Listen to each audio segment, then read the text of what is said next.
بسم اللہ الرحمن الرحیم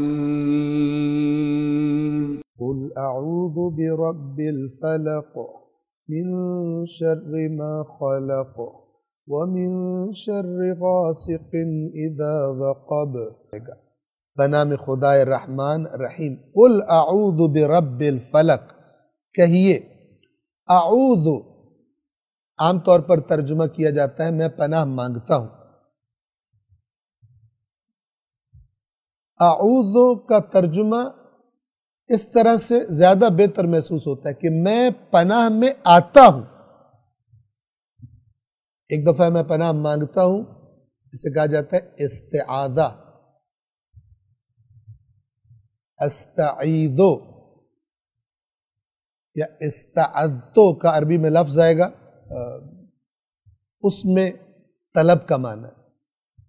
اس معنی میں اگرچہ طلب کا معنی ہم فرض کر سکتے ہیں، جیسے کہ بہت سارے ترجمے اسی طرح ہوتے ہیں، لیکن پروردگار عالم سے یہ کہنا کہ اعوذ میں تیری پناہ میں آتا ہوں۔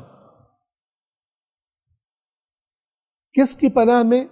برب الفلق، فلق کے رب کی۔ فلق جب صبح کی روشنی پھوٹتی ہے اس وقت کو کہتے ہیں، لہذا ترجمہ کرتے ہیں رب الفلق یعنی صبح کا رب۔ رب کون ہوتا ہے؟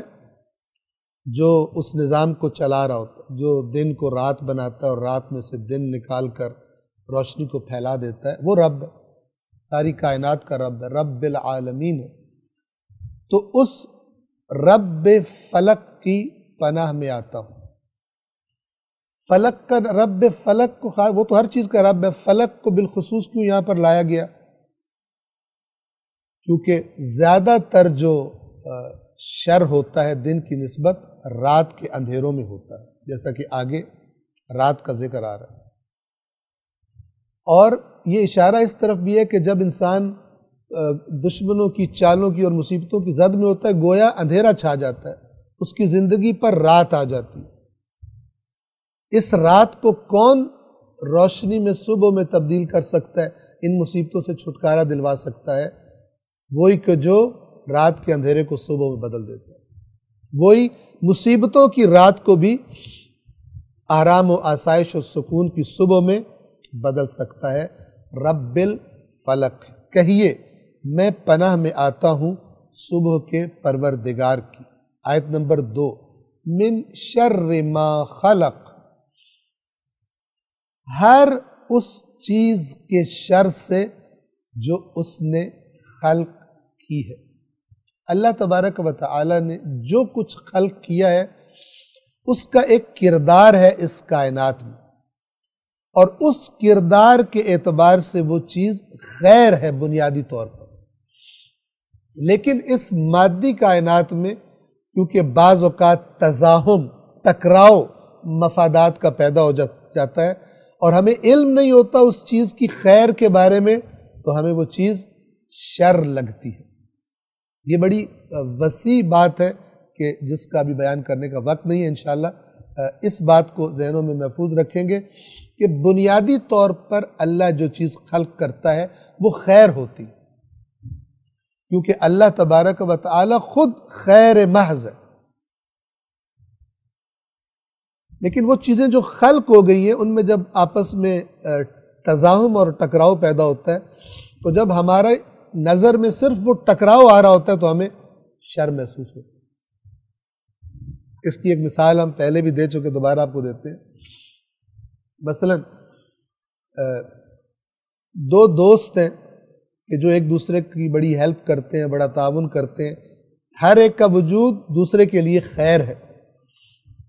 لیکن زندگی میں کوئی ایسا موقع آتا ہے، مثال کے طور پر دونوں نوکری کی تلاش میں اور ایک ایسی جگہ پہنچتے ہیں جہاں پر ایک نوکری کی جگہ خالی ہے۔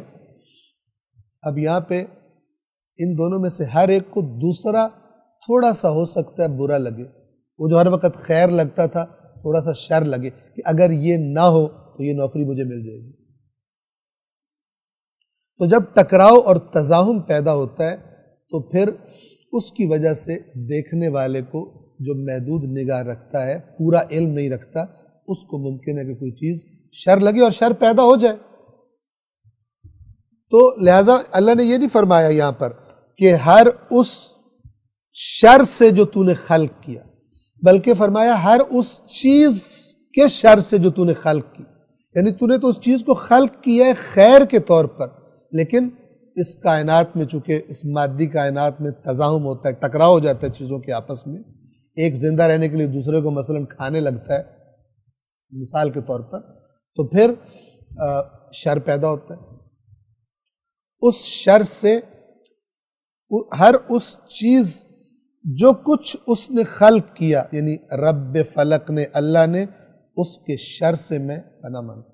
بس اس چھوٹے سے جملے میں دنیا کے تمام شر شامل ہو جاتے ہیں، کیونکہ ہر چیز خدا کی مخلوق ہے اور انہی سے بعض اوقات شر پیدا ہوتا ہے۔ انسان کو اللہ نے اختیار دیا، اس کے اختیار کی وجہ سے بعض اوقات وہ غلط کام کرتا ہے، تجاوز کرتا ہے، شر پیدا ہوتا ہے۔ اس چھوٹے سے جملے میں ہر قسم کے شر کا ذکر آ گیا ہے کہ میں ہر چیز جو اللہ نے خلق کی ہے اس کے شر سے اسی اللہ خالق کی پناہ میں آتا ہوں۔ تیسری آیت میں کیا بیان فرمایا؟ کیونکہ زیادہ تر شر دن کے مقابلے میں رات کے وقت ہوتے ہیں، لہذا بالخصوص رات کے وقت کا تذکرہ کیا، اور وہ بھی وہ وقت کہ جب رات کا اندھیرا پوری طرح سے چھا جاتا ہے، اور گویا کہ جنہوں نے شر والے کام کرنے ہوں ان کو وہ رات کا اندھیرا اپنے لیے بہتر نظر آتا ہے کہ کوئی ان کو دیکھے گا نہیں، یا دن کی نسبت آسانی سے رات کو نہیں دیکھ سکتا۔ آیت نمبر 3، وَمِن شَرِّ غَاسِقٍ اِذَا وَقَبَ، اور اندھیری رات کے شر سے۔ غاسق اندھیری رات، جب اس کا رات کا اندھیرا پوری طرح سے مثلا چھا جاتا ہے، مکمل ہو جاتا ہے۔ اذا وقب، جب وہ چھا جائے۔